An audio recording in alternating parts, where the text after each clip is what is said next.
ኒክ ካሲዲ የቀድሞ ፖሊስና ከእስር ቤት ያመለጠ እስረኛ ነው። ጆ ወከር በሚል የውሸት ስም ረዝቬልት ወደ ተባለ ሆቴል ተመዝግቦ ሲገባም እናየዋለን። የሆቴሉ ሰራተኛ ወደ ፈለገው ክፍል ወስዶትም ጥሩ ምግብ ከተመገበ በኋላ ከአንዲት ማስታወሻ በቀር ማንነቱን የሚያውጅ ማንኛውንም አሻራ ከክፍል ውስጥ ያጠፋል። ኒክ መስኮቱን ከፍቶ በሆቴል ጠርዝ ላይ ወጥቶም እዚያም በህይወቱ ውስጥ እጅግ ወሳኝ የሆኑ ጥቂት ሰዓታትን ያሳልፋል።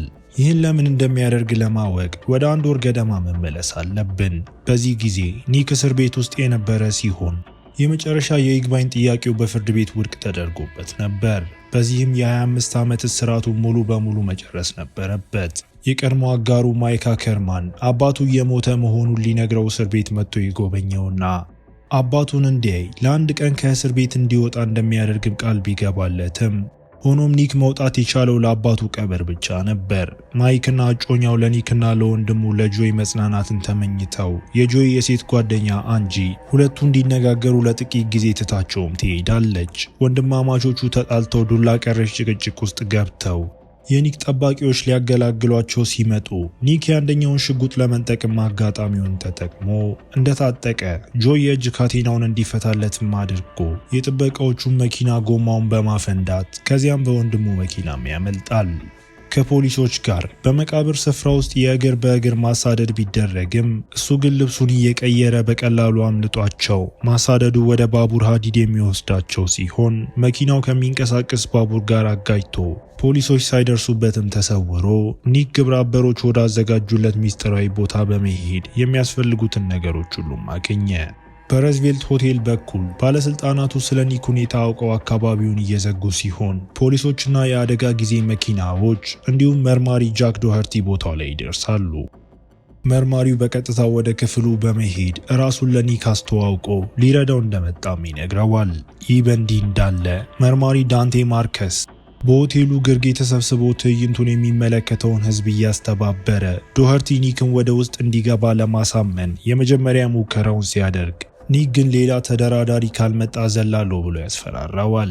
መርማሪው ወደ ክፍሉ ሲመለስ ከማርከስ ጋር ተገናኝቶ የኒክንም የመጨረሻ ማስታወሻ ሲያነቡ ዳቤውም ወደዚህ ዓለም እንደገባሁት ሁሉ ንጹህ ሆኜ ይወጣለሁ ይላል። አሁንም ማንነቱን አላወቁምና ማርከስ ግን ማንነቱን ለማወቅ በክፍሉ ውስጥ አሻራ እንዲነሳ ወስኖ ዶኸርቲ ተደራዳሪዋን ሊዲያ መርሰርን ደውሎ በተለይ እሷን የፈለገ ሰው ሊዘል እንደሆነም ነግሯት የማርከስ ቡድን አሁንም ጆ ወከር ነው ብሎ በማሰብ ምርመራቸውን ቀጠለው። መርሰር ሆቴሉ ስትደርስ ዶኸርቲ በ2 ደቂቃ ውስጥ ሊዘል እንደሚችልም ነገራት። መርሰር ክፍሉን ተመልክታ ጥቂት መረጃዎችን ካገኘች በኋላ በመጨረሻዋ ሰከንድ ራሷን ለኒክም አስተዋውቃ እሱም ዛሬ ለሱ ሁሉም ነገር እንደሚቀየር ለዚህም ለመሞት ዝግጁ መሆኑን እንድትረዳ ሲነግራት መርሰር ለመሞት ከወሰንክ ለምን እኔን አስመጣኸኝ ብላ ስትጠይቀው እሱም ታዋቂ ስለሆንሽና ብዙ ህዝብ እንዲሰበሰብ ስለምፈልግ ነው ብሏት ዶኸርቲ በእሷ ስለማይተማመን ዝግጁ እንድትሆን 5 ደቂቃ ብቻ ይሰጣታል። ይህ በእንዲህ እንዳለ ማይክ ምን እየተካሄደ እንዳለ ሳያውቅ ኒክን እየፈለገው ነው። የኒክ ማምለጥ አጠራጣሪ እንደሆነ ስለሚያስብ ባልደረባው በካሲዲ ወንድማማቾች መካከል የተደረጉ ያልተለመዱ ግንኙነቶችን እንዲያጣራ ነግሮትም በዚህ ጊዜ በኒክ ህይወት ውስጥ ሌላው ትልቅ ሰው የሆነውና የረዝቬልት ሆቴል ባለቤት የሆነውን ዴቪድ ኢንግላንደርን እናውቃለን። እሱ በከተማ ውስጥ ያለው ነገር ሁሉ ላይ እጁ ያለበት ለሌሎች ደህንነት ደንታ የሌለው መጥፎ ሀብታም ነው። ዶኸርቲ በክፍል ውስጥ ምንም አይነት የአሻራ መረጃ እንዳልተገኘ ለመርሰር ሲነግራት እሷን በሲጋራ አማካኝነት አሻራውን ለማግኘት ብታስብም በመጀመሪያ ሙከራውም አይሳካላትም። መርሰር ኒክ በዚያ ጠርዝ ላይ የቆመው ህይወቱን ለማጥፋት ሳይሆን የሆነ መልእክት ለማስተላለፍ እንደሆነ ትገምታለች። በታች ካለው ህዝብ ይልቅም እሷ እንደምታስብለት እየነገረችው ድንገት ጆይ ለኒክ ደውሎ መድረሳቸውንም ነግሮት ኒክ መርሰርን ለማዘናጋትና እሷ ሳታውቅ ከወንድሙ ጋር ለመነጋገርም ይሞክራል። ጆይና አንጂም የኒክ እቅድም አካል ናቸው። ሚዲያዎችም ትዕይንቱ ውስጥ ገብተው መርሰር ከ1 ወር በፊት አንድ መኮንን ከድልድይ ላይ እንዳይዘል ማሳመን ያልቻለችበትን አጋጣሚ እያነሱ ይዘግባሉ። ያ አጋጣሚ በእሷ ላይ ትልቅ ጠባሳም ጥሎ የነበረ ሲሆን ዶኸርቲና መርሰር ስለ ኒክ መረጃ በማጣታቸው ይጠራጠሩና ስለዚህ ዶኸርቲ መረጃ ፍለጋ ሲሄድ እሷ ኒክ ላይም ትኩረት ታደርጋለች። በተመሳሳይ ሰዓት ጆይና አንጂ ኒክ ከቆመበት ሆቴል ማዶ ያለውን የኢንግላንደርን ንብረት እየሰረሰሩ ይገባሉ።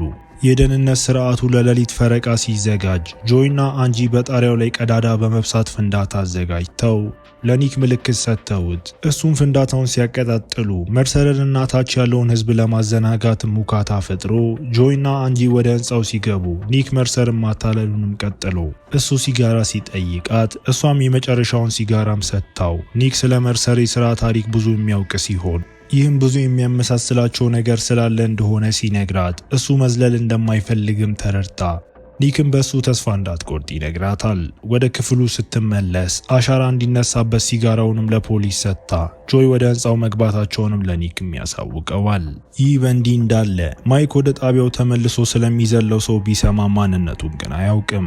መርሰር ኒክን ለማሳመን በምትሞክርበት ወቅት የዜና ሄሊኮፕተር በአደገኛ ሁኔታ ወደ እነሱ በመጠጋቱ ኒክም ሊወድቅ ብሎ ለጥቂትም ተርፎ በመጨረሻ ማይክ በዜናው ላይ ኒክ መሆኑንም አይቶ በጆይ ስም ስለተመዘገበ የማከማቻ ክፍል ጥሪ ደርሶትም ጆይና አንጂ በኢንግላንደር ህንፃ ውስጥም በሊፍት ቀዳዳ በኩልም ወደ ታች ይወርዳሉ።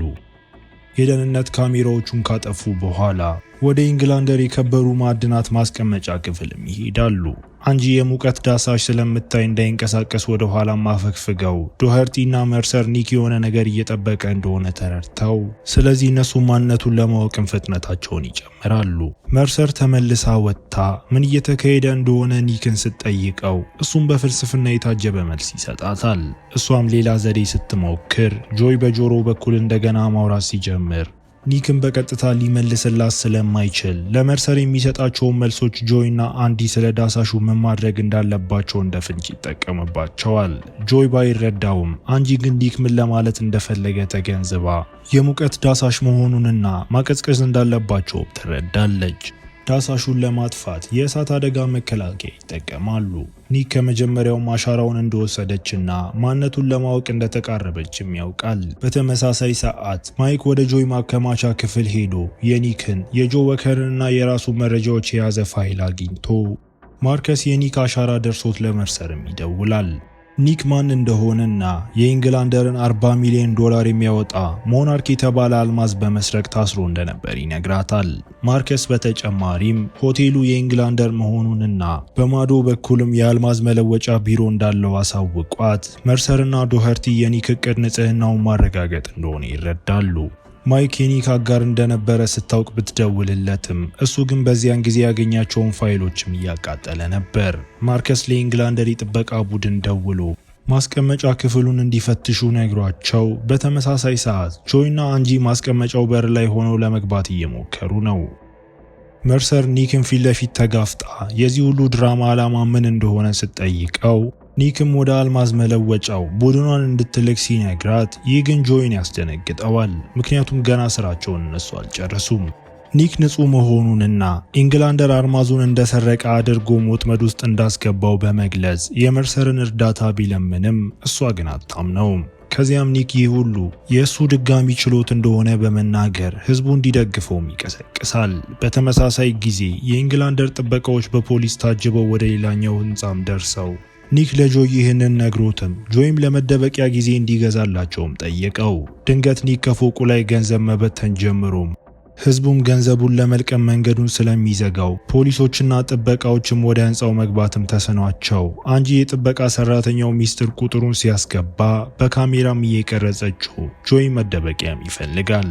ጥበቃዎቹና ፖሊሶቹ ወደ ህንፃው ሲገቡ ጆይና አንጂ ተደብቀው በተመሳሳይ ሰዓት ማርከስ ከኢንግላንደር ጋር ስለ ኒክ እያወራ ኢንግላንደር በሁኔታውም ተቆጥቶ ኒክ አዲስ ህንፃ ሊያስመርቅ በነበረበት ቀን ይህንን ማድረጉ በአጋጣሚ እንዳልሆነም አሰበ።